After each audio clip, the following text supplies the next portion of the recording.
the Middle podcast, the podcast dedicated to the music, movies, and culture of Generation X.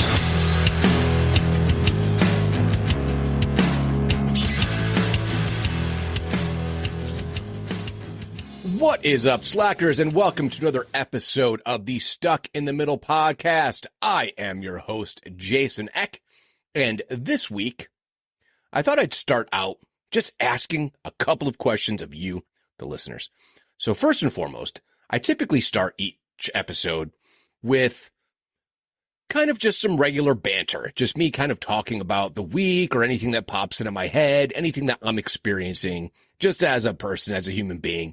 And as someone who comes back and listens each week, I know it's kind of a one-way street in many ways, but I think that you keep coming back. Maybe you have some interest in some of those things. Or maybe you wish that I would just get to the point and get right to the episode, like the meat of the program. What is it that you want us to listen to? What is the topic? Get to it, man. Why are we doing all this other stuff? We don't care about your life. We don't care about those experiences. I really do want to know. And as I'm listening to this recording right now, I noticed something last week in the recording that it seems to be a little bit of what they call clipping. And I'm trying to figure out what's going on with my audio settings. So that's just a little bit of behind the scenes stuff that I'm experiencing and trying to figure out how I can make everything sound a little bit better each week. I'm not sure what's going on right now, though. I'm trying to get this balanced the best that I can. Anyway, so I'm going to put up a poll as well, because you can do polls in Instagram and you can do polls in Twitter. So if you would, please let me know your feedback about whether you want to say, hey, skip the personal details, get right to the topic. This is what we're here for. I will do that. Maybe you like the banter. Maybe you find some of these things interesting. Because one of the things that I like to do is, at least in the smallest possible way, is that if anything that I'm experiencing can legitimately help someone else who's going through something similar. That's another reason why I kind of like to just talk about like the real stuff too, because sometimes that's what informs how my brain works, and that's how I get a topic or how I find interesting things to look at or read or to watch or listen to. So that's why I do it. Plus, it's my podcast. And if I want to treat it a little bit like a vlog and kind of, or a blog, or if there's not a video log, I guess it's just a podcast. It's mine. So I want to inject a little bit of myself into it, of course, other than just my rantings and ravings about the topic at hand. So that's first and foremost. Or what I could do is get right to the meat of the topic and then maybe talk about some of that personal stuff at the end. I don't know. I'm just trying to get whatever feedback I can to get better. Make the show something that you all want to listen to and keep coming back for. So I just want to share that I have been recording a bunch of video content, which I have been promising for the longest time, particularly in relation to fitness. So I talked about last week that I got up on the horse and trying to get things back in order. I am now through week 2, day 3. Week 2, day 3 was yesterday. Today's my off day to record, and then I'm back at it tomorrow. I mean, it's slow going. I'm finding myself struggling with one of my other long-time vices. I mean, going back to childhood, soda. I love soda. A nice Coke. I get the Coke Zero that has garbage in it just as much, but it's 0 calories. Oh, I do love it. But I got to stop that shit, first and foremost. But I'd mentioned, I think on the podcast, but also mentioned in the video content that you'll see soon, a little sneak preview.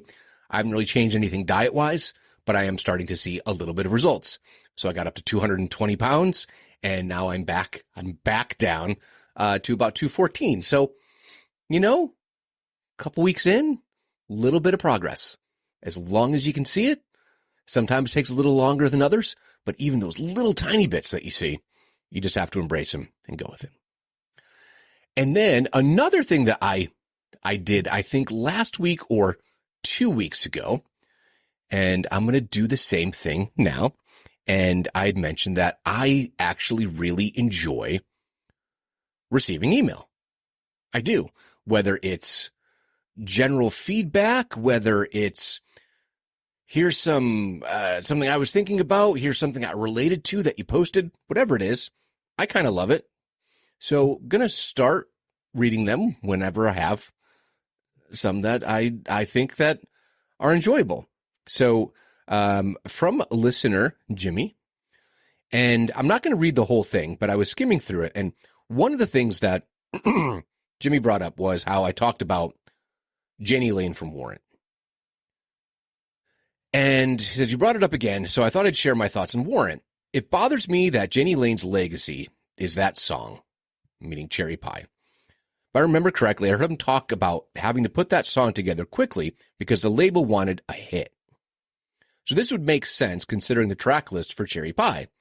I've long held the belief that Uncle Tom's Cabin is one of the most underrated songs written and produced from that era. I Saw Red was also a worthy ballad following Heaven, off the first record, Dirty, Rotten, Filthy, Stinkin' Rich. And the acoustic version really showed Janie's passion for the song. And he also took it a bit further because I've talked about concerts, that he saw Warrant and Poison in 1990. There was no question that Warrant was on the cusp of superstardom, while Poison, touring for Flesh and Blood, were good, but there wasn't much on that album that people got excited about. Now, there's only one thing I disagree with. Jimmy says here, talking about the song Cherry Pie, Brett Michaels wrote Unskinny Bop. I'd argue a worse song and the first single on their album as well. I got to tell you, I love Unskinny Bop. And it's just another example, just my opinion, of CeCe DeVille's underrated riff writing ability. CeCe has some of the greatest just opening, kick off a song riffs. Now that song, Unskinny Bop, is interesting because you have that driving bass from Bobby Dahl of doop, doop, doop, doop, doop, doop, doop, doop, right? But then there's CeCe over it. Down, down, down, down, down. Come on. The lyrics, typical Brett, go to horny jail, like kind of song. But that guitar riff is amazing. But, Jimmy talks a little bit more here, talking about how he'd also, like myself, never got to see Warrant headline. Although in 95, I saw them play an open field outside a bar in the middle of nowhere, touring for Dog Eat Dog. So he says, Janie seemed to try too hard, although Bitter Pill is a really good song with great composition. So I never ended up getting into, for lack of a better term, the grunge era of Warrant. And I've heard many people tell me that Dog Eat Dog and Ultraphobic are excellent records. Now, there's a song on there, I think he mentions it, like Bitter Pill, right? Only thing with Bitter Pill, it has a couple of really, really trite lyrics in it that when I heard it for the first time, which I've listened to it. Just haven't really like delved into those two records in full. I'm just like, oh, some of those lyrics are trying too hard, trying to be profound. Yet a song like I Saw Red, a whole record earlier at a time where I think he was just at his peak confidence of writing, which is what's so unfortunate, is because Cherry Pie, with the exception of the song itself, is such a competent, well-written album. But then also he mentions, Jimmy says, Stryper was my first concert. He's 14 years old. So jealous of that. Touring for In God We Trust. What a great show. I remember being amazed at Michael Sweet's voice. It was better live than in the recordings. So he sings even better now. Now, he doesn't hit all the high range stuff, but this last record, the Final Battle that they put out, whew, it's heavy, man. It's heavy. So I recommend a couple of songs on there, Transgressor and Heart and Soul. There's a couple on there. Really good record. I highly advise checking it out. So, Jimmy, thanks for the email. I really appreciate it. all of you, ever have any feedback on any episode, and that includes past episodes, that's okay. I'm good with it. Like the whole back catalog, the archives, they're mine. I own them. You got something to say, something that came up a week ago, 6 months ago, 2 years ago. Yes, 2 years ago. By all means, let me know. So, what's the topic for tonight? You know, it's funny because I remember a buddy of mine in like 90, this has had to be like 92, 93. And MTV was taking submissions for a new show that was going to be debuting. And it was either for the first season or the second season. I forget exactly. The Real World. I remember going down to Hubbard Park, which was a topic, episode 2 with Justin. So big park in my hometown, like a protected area. And they have all these little gazebos like throughout the park where you could just go, not even gazebos. I don't know. They're like little shelters, like wind and rain shelters. And we went to a couple of those recording, and I think it was spring and the daffodils were out, whatever it was, and just recording all these little bits to then edit them together and send them off to submission to MTV in New York to try to get a spot on The Real World. And I was just thinking about that the other day. And it occurred to me how truly we think of reality television. Many people will look at that as being kind of the kickoff of what we know the modern era of it. So that's like whatever, Greg Burnett or something like that, who was working with MTV at the time to launch all these shows. So not just Real World, but, you know, Road Rules and all those kind of things. However, that wasn't really the start of reality TV per se. But it's still something as a genre that for the most part is our generation, although it did slightly start a couple years earlier than the very oldest Xers, which would be 65. So a couple of things here we're going to talk about. We're like 62, 63, I think, for the most part. However, it's kind of our genre in many ways. And I think we claim ownership of it, not just because of The Real World and all the MTV stuff and, you know, entertainment television and all that happy, crazy horse shit that we have, you know, season 20, the Kardashians and all that stuff. But we grew up with it too, whether we realize it or not, just in a slightly different format. But I think we've always been interested in real stories. So I'm going to pull up some of these. So let's start with the classic one. Now, some of you might say, well, that's not really reality TV. Well, I guess we're going by my own unique look at this. So I want to tell you what's not included, by the way. Studio game shows that are supposed to be based upon real life, quote unquote, you know, rabbit ears here. Gong Show. It's a competition show and probably a work, probably fixed. Newlywed Game. Yes, normal people going on shows and trying to figure out if they know they're newlywed. And some of those answers, of course, with Bob Eubanks. Where's the craziest place you ever made whoopee? Made whoopee. Good grief.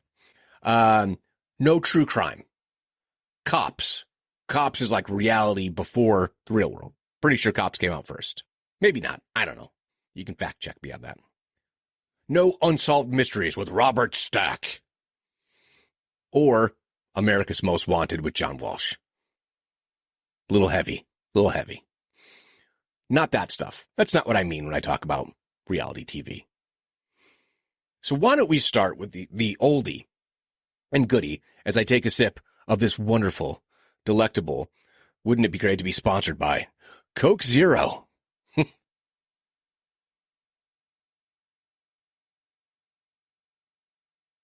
It does hit the spot. Oh my gosh. Anyway, going all the way back to 1961, ABC's Wide World of Sports. Now, I will admit, as a child, I thought it was the wild world of sports, which I don't think is completely out of the realm of reasonable thinking as a little kid. Because think about some of the stuff they covered. It goes from like the mundane, bowling. By the way, I've always enjoyed watching competitive bowling, like Professional Bowlers Tour, the PBT, is that what they call it? So good. Like those guys are incredibly good at bowling.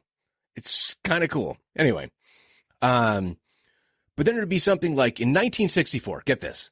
And I remember them playing this in repeat, of course. I wasn't born in 64. The Oklahoma Rattlesnake Hunt Championships. Right? Crazy. But that ended up kicking off another show that's on the list, which I don't remember as much, which was The American Sportsman, which is really kind of focused more on just the outdoorsman aspect of it. I think that's probably a precursor to stuff like the, what do they call it? The wood chopping championships, where the guys and gals are out there with saws and axes and like splitting logs. And it's also incredibly riveting to watch. Of course, I've watched many seasons of World's Strongest Man as well. Just, it's sport, but I think in a much more organic way. But, I mean, Wild World of Sports. See, I said it again. I said wild. Wide World of Sports did cover pretty much everything. They were one of the first that began an Athlete of the Year. The very first winner was track and field star Jim Beatty for being the first to run a sub 4-minute mile indoor. So indoor track. Impressive. Through the years, this award was won by folks like Muhammad Ali, Jim Ryan, Lance Armstrong, Mario Andretti, Dennis Conner, Wayne Gretzky, Carl Lewis, Tiger Woods. And this was eventually discontinued in 2001. But think about this. Because it kept on going. Like the actual award kept going. But the show itself ran from 1961 to 1998, straight through on Saturday afternoons. And then it was continued as a general sports program until 2006. In 2007, Wide World of Sports was named by Time Magazine on its list of 100 best television programs of all time. So if it was completely focused on just all of your big name, marquee, big four sports, it probably would just fall under the banner of sports, and I wouldn't have it on reality. It's just that it covers so many other weird, crazy things that weren't seen regularly. Hurling, rodeo, curling, highlight. If you're from Connecticut, highlight is a thing. If you don't know what it is, go check it out. Risk of injury, extremely high. Firefighters competitions, wrist wrestling, powerlifting, surfing, logger sports, that's what it's called. Demolition derby, slow pitch, softball, barrel jumping, badminton, all kinds of cool stuff. Even cliff diving. Really cool. But I think what most people remember is the opening, right? So that whole opening piece. So where is it? Spanning the globe to bring you the constant variety of sport, the thrill of victory, and the agony of defeat, the human drama of athletic competition. This is ABC's Wide World of Sports. So, of course, that was narrated by, McKay. What is his name? The host of the show. Jim McKay, my bad. Jim McKay. And the footage that they show was Slovenian ski jumper Vinko Bogataj, whose dreadful misjump and crash during a competition on March 21st, 1970, was featured from the 1970s onward, heard over the sentence, and the agony of defeat. Bogataj became a hard luck hero of sorts and an affectionate icon for stunning failure. I mean, dude, iconic. Maybe the worst possible way, but still pretty freaking cool. So hopefully he got a little something from compensatory for that. Probably not, but he should have been on every speaking circuit that you possibly could, telling everyone all about it. So yeah, Wide World of Sports. Such a cool show, and definitely one of the earliest forays into what we call reality television, or just alternative to the standard. So, of course, I mentioned the American Sportsman, which was a spin-off, of course, of Wide World of Sports. But next, we really want to talk about a precursor to all that stuff that was happening. So remember, there was Real World versus Road Rules. Remember that? Well, what about Battle of the Network Stars? A series of competition with television stars from ABC, CBS, and NBC. If that would have continued on into the modern era, you would have probably had Fox in there as well. Apparently, someone did try to revive this sometime in 2005. But the first battle was broadcast on ABC in 1976 and continued for an additional 8.5 years, with subsequent episodes airing approximately every 6 months until May 1985. So one final competition aired December 1988. NBC tried to revive the competition in 2003. So remember, Howard Cosell hosted or co-hosted all but one of the first 19 competitions, which is stunning. But let's see. One of the key events, of course, was the tug of war. It's not really giving the here we are. Oh my gosh. Guys, you gotta love this. So, Battle of the Network Stars, number 1, November 13th, 1976. Again, host Howard Cosell. ABC put forth this roster: Gabe Kaplan, Mr. Carter himself, Darlene Carr. I'd have to look and see who that is. I apologize. Linda Carter, Wonder Woman. Farrah Fawcett, who was going by Farrah Fawcett Majors at the time. Richard Hatch. Robert Hayes. Ron Howard. Hal Linden.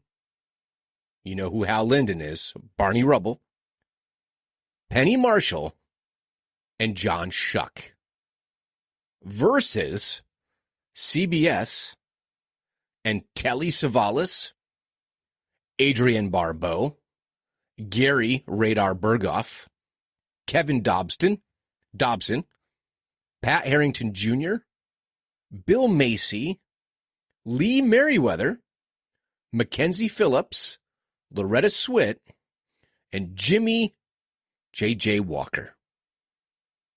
You hear the names, and any of them that you're not familiar with, you click on them and you go, oh, wait, I am. So you know that Pat Harrington Jr., Mackenzie Phillips, and Loretta Swit. Think about who they are for a minute. And Pat Harrington Jr., he is, oh my gosh, his name just ran out of my head. The dude on One Day at a Time, along with Mackenzie Phillips. Schneider. And then Loretta Swit from MASH. I mean, that's an amazing roster. And finally, NBC.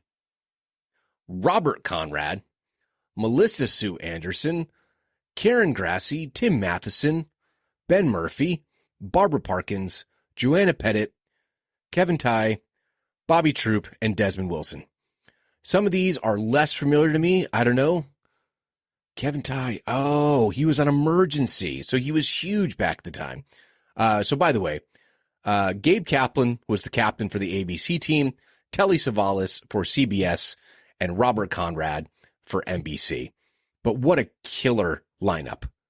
So I'm going to go and jump forward to when I probably would have remembered it a little bit more. So I'm going to go a minimum, let's say 1980. right? Because I pretty much, I'm locked in 1980. I'm 6 years old.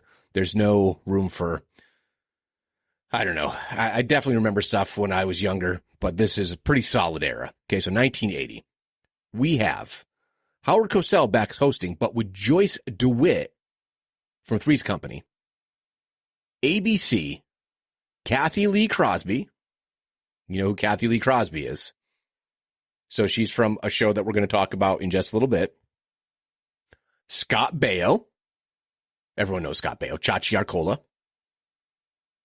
Robin Douglas.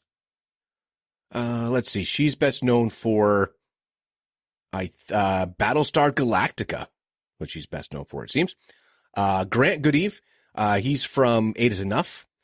Robert Hayes, who, you know, he was in TV, but he's, I think, best known for Airplane. Kent McCord. Adam 12. Wouldn't have got me on that one. Caroline McWilliams. Oh, you see her and automatically go, oh my gosh. Was she on Kate and Allie? Oh, Another World. Man, she was in a bunch of stuff.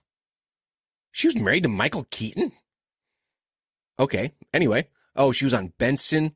Yeah. Anyway, you know her. You'd see her. You go, oh yeah. And the last one on the ABC list is Joan Prather, who is also on Eight is Enough. From CBS, we had Chad Everett, who's on Medical Center.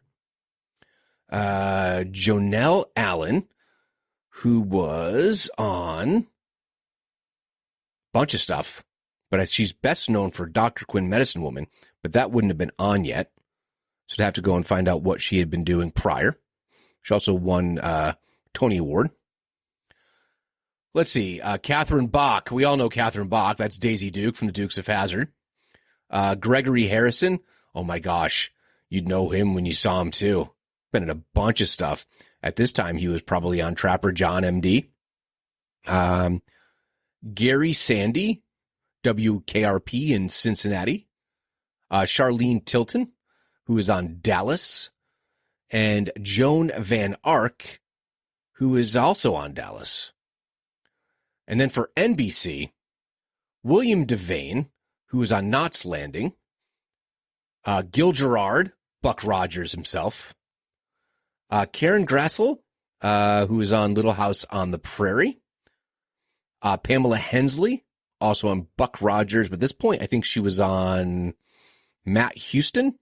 Oh, I loved Matt Houston. Brian Kerwin. Let's see. He was on...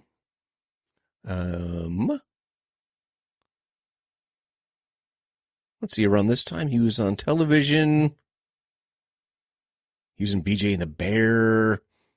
I'm going to assume Chips, because he was on Chips, The Love Boat, bunch of stuff. Let's see. Randy Oakes, also on Chips. Sarah Purcell. Oh, I remember her. She was also on a show that we're going to be talking about. And then finally, Larry Wilcox from Chips. So anyway, that was 1980. The winner was once again ABC. Kathy Lee Crosby was the captain. Chad Everett was the captain for CBS, and William Devane for NBC. And then just for kicks, let's go to 1983, just because it's so excellent. Check this out. So this time it's hosted by Howard Cosell, Robert Conrad, and Donna Mills. You have ABC with William Shatner. Now, this is definitely T.J. Hooker era. Sherry Belafonte, who I think was on Hotel at the time. Daniel Hugh Kelly. If you listen to the Car episode, you'll know. Hardcastle and McCormick. Heather Locklear, who's also on T.J. Hooker. Let's see. Ben Murphy, who is on Elias Smith and Jones. What is this? That's not what I would have put down on my list of shows that he was on. At that time, he was probably... Oh, he was also on Hotel. That makes perfect sense. Jeffrey Scott, Dynasty. Heather Thomas. The Fall Guy. Oh, and then Jill Whalen, who is on The Love Boat. Over on CBS, we have William Devane again as Captain. Anna Alicia, know the name. Let's see, soap opera. So she was on Ryan's Hope. Rosalind Chow, who at that point was on Aftermash. Remember that show? Klinger, After the War. Charles Frank, who was, let's see. What was he on? Dynasty at the time. And, All My Children. William R. Moses, who was in... So interesting that these were like the network stars at the time. Falcon Crest. That's why I didn't really watch some of those. Let's see. Martha Smith. She was on a bunch of stuff. Looks like also at this time soap operas. So Days of Our Lives. We have Andrew Stevens, who was on...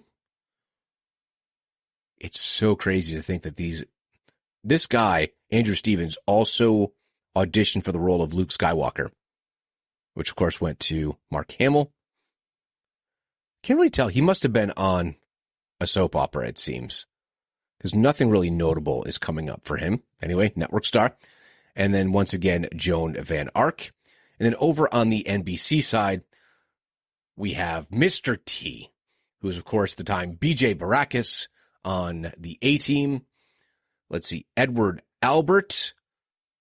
He's in like so many things. I don't know what he was doing on TV at the time. Don't really know. I hadn't actually planned on going through this, but then I saw the rosters and I'm like, this is amazing. Like, so amazing. Doesn't really show. Beauty and the Beast maybe at this time. That's right. Linda Hamilton, that show Beauty and the Beast. Let's see. Terry Copley. I remember her. She was in a bunch of stuff. Yeah, the television. And let's see. We Got It Made.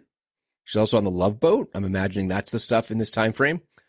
Melinda Kalia. She was on the A-Team. Charles Hayde. Hill Street Blues. Vicki Lawrence. Everyone knows Vicki Lawrence, and that would have been Mama's Family probably at the time. And then finally, Cynthia Sykes. She was in... What was she doing on TV? She was best known for Saint Elsewhere and Blade Runner 2049. But what was she doing on TV at the time? She was Falcon Crest and also on The Fall Guy. So anyway, I just get a kick out of Wide World of Sports and Wide World of Sports, Battle of the Network Stars. It's just hilarious. What a concept. And it really was a template for many things that have come since. So Celebrity Fear Factor. Like, that's just a perfect example of something very, very similar to this. So pick a action-based game show, reality show, add celebrities. Celebrity edition of Reality Show X. Boom. The template was Battle of the Network Stars.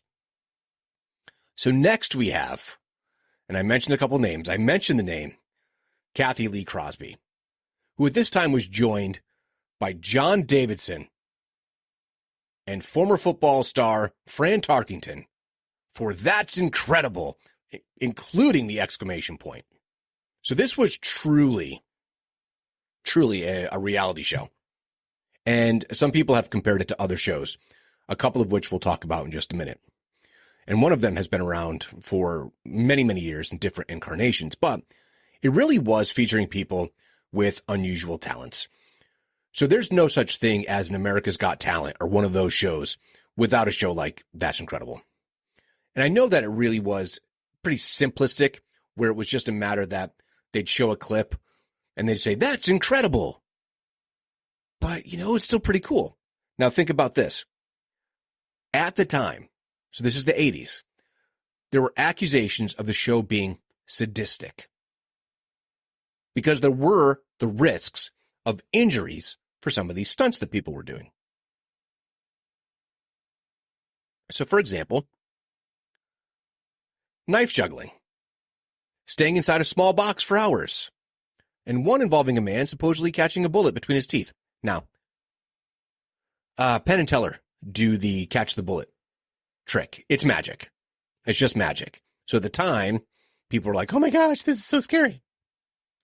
So it prompted producers to augment the footage with the caption, do not try this yourself. So one of the very first, don't try this at home. Because if there's anything we know about people when they watch television, somehow they're going to decide, hey, that guy caught a bullet in his teeth. I can do that. And then they do it. The reason that you see the insane labels on like machinery of various, like, why does it tell you to not point a chainsaw at your groin? That seems as though that's obvious. But no. Specifically says, do not point chainsaw in your groin. Don't do it. It's a bad idea. But what's most notable, I think, so this was on from 1980 to 1984. But in 1982, a 5-year-old boy displayed his ability to putt a golf ball better than any 5-year-old you'd ever seen. And his name was Tiger Woods. That's right, Tiger Woods at 5 years old was on That's Incredible. So just kind of a cool little footnote. They did revive it a few years later, 1988, 1989, again hosted by John Davidson, along with Christina Ferrara and a very young Tracy Gold, would imagine was either still on or just coming off growing pains. Oh, wait, no. That's Missy Gold? Tracy Gold. Yeah, Tracy Gold. That is growing pains. I got that right. Missy Gold was on Benson. But one of the shows that it is most commonly considered to have been influenced by was Ripley's Believe It or Not. Now, the original Ripley's Believe It or Not was all the way back in the 50s. However, the one that and I think most of us in Gen X are going to remember, was the one that was hosted by the legendary Jack Palance. So this ran from 1982 to 1986. Based on the travels and discoveries of oddity hunter Ripley, this show looked at the people, places, and events that made up the stranger side of human history. Subjects have included Nikola Tesla, the Bermuda Triangle, the Elephant Man, and Mad King Ludwig. I mean, part of it was just Jack Palance's delivery, because he could go between the friendly grandpa to somewhat menacing and that like steely gaze that he had. You got like Jack Palance was like the template for Clint Eastwood. You know what I mean? Because Jack's older, you know? But yeah, I loved Ripley's Believe It or Not.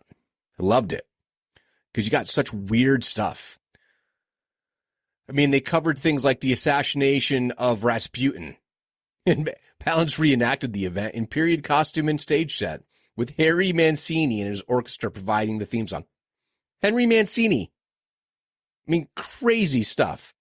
But like, they go through all the listings of all the like segments, like in detail. So this is way more than I can cover, but like in 1982, host Jack Palance and Catherine Schiff toured the world seeking the unique and bizarre. Among the opening oddities, moments captured through stroboscopic photography, buildings designed to appear unfinished or crumbling, a Paris cemetery considered fashionable, a conductor who can't read music conducting the world's worst orchestra in London, corpses in Denmark preserved for more than 2,000 years, and death rites and rituals. Like, that's just the first episode. Episode 2 included vampire bats, a dangerous Japanese log rolling ritual, a lizard that runs across water, a French town's day-long mud fight, the world's largest carousel, recreation of San Francisco finding of an heiress's will in a bottle that had been thrown into London's Thames River, a blind marathon runner, and a snake in a Borneo that glides through the air. Just weird shit. It's always been fascinating. There are entire segments of like Netflix and National Geographic, like, network that delve into all this kind of stuff that it was just encapsulated in such a beautiful way back in the 80s. So again, these are all forerunners of kind of genres of television that I think we kind of take for granted. But I do think that, again, they're rooted in our generation, even as little kids, being interested in realness, real stories, somewhat macabre stories, some weird supernatural stuff. I mean, it's always been an interest. But I just feel like we've always been exposed to it because of shows like this. And of course, Ripley's then got a reboot in the 90s with Dean Cain as the host. And that ran for like another, 7, 8 years, something like that. So then we have another one that's often compared somewhat interchangeably with That's Incredible. Real People. Now, Real People, I'd forgotten one very interesting thing here. So I'm reading through the list of hosts. John Barber, Sarah Purcell, who I mentioned, Byron Allen, still working as a producer, a comic, like he just has been, he's been consistently on television all this time in various different roles, and one of the like best known like producers, I think, in Hollywood. Everything from sitcoms to dramas to everything. But Skip Stevenson, Bill Rafferty, Mark Russell, Fred Willard. Love Fred Willard. But the one that jumped out at me, and I said, oh, this must be an error over here on Wikipedia. Peter Billingsley. Now, some of you might recognize the name. Well, Peter Billingsley is from A Christmas Story, right? Well, I had forgotten that they had a spin-off show, Real Kids. And Peter Billingsley was the host of that show. All of a sudden, I could see him on stage, like, introducing stuff. It just, like, as clear as day. So, yeah, Peter Billingsley. He's also just been, like, working ever since he was a kid.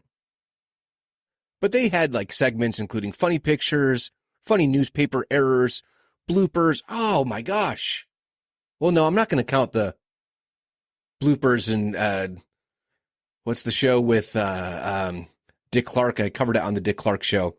Because that's, like, Hollywood-based. Some of it's staged pranks. Some of it's just bloopers from behind the scenes. This is meant to be actually things that people were finding out in the real world. Basically, it was like 30 minutes, and each one of the hosts basically presented some segment. And then, like I said, the spinoff, Real Kids. I think there was one that's Real Animals. Real People gave fitness instructor Richard Simmons his first major break into mass media and spotlighted other unique talents such as Pittsburgh police traffic cop Vic Chianca. Oh, that's right. He became pretty famous for like standing in the middle of the street, waving his arms like a madman, yet somehow getting the traffic flowing and moving. And then finally, I know it doesn't exactly fall in the same way as everything else because it's technically documentary. But I just wanted to give a little shout out to Mutual of Omaha's Wild Kingdom. And that show made me fall in love with animals. Like, you don't end up having, like, Marlon Perkins, right? Clearly loved animals, got to know them, and who knows if he was really the expert that it seemed, but he was a zoologist by trade, by school, by learning. But think about what that begat, like people like the Crocodile Hunter. And there's so many shows on YouTube where it's just like independent people going out into the wilderness. I'm not sure if it's a good idea. Hopefully they're trained. Sometimes I'm not sure they are.